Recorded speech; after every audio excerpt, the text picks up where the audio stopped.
আমার বাবা ৪ই আগস্ট মারা গেছে।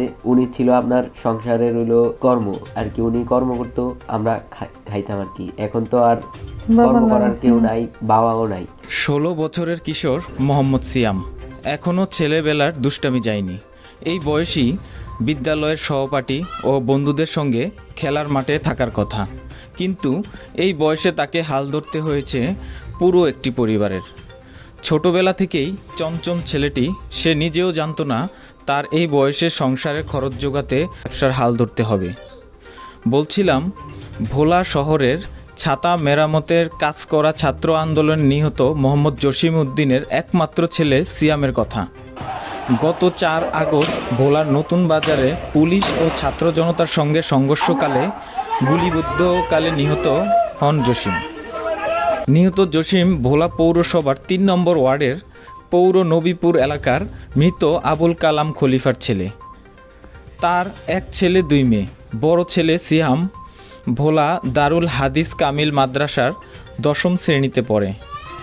বাবা মারা যাওয়ায় দোকানের কাজ করে সংসারের খরচ যোগান একমাত্র ছেলে সিয়াম। আমার বাবা ৪ই আগস্ট মারা গেছে। এখন উনি ছিল আপনার সংসারের হইলো কর্ম আর কি, উনি কর্ম করতো, আমরা খাইতাম আর কি। এখন তো আর কর্ম করার কেউ নাই, বাবাও নাই, তাই আমগো এখন খাইতে লইতে কষ্ট হয়ে যায়। যদি ওরা এখন আমগোর সরকার যদি সহযোগিতা করে তাইলে আমি হইলাম এখন স্টুডেন্ট, আমার এখনো পড়াশোনার বয়স, এখনো তার কাজ কামের বয়স না যে আমি কাজ কাম করব বা সংসার চালাবো, ওই বয়স তো আর এখনো হয় নাই।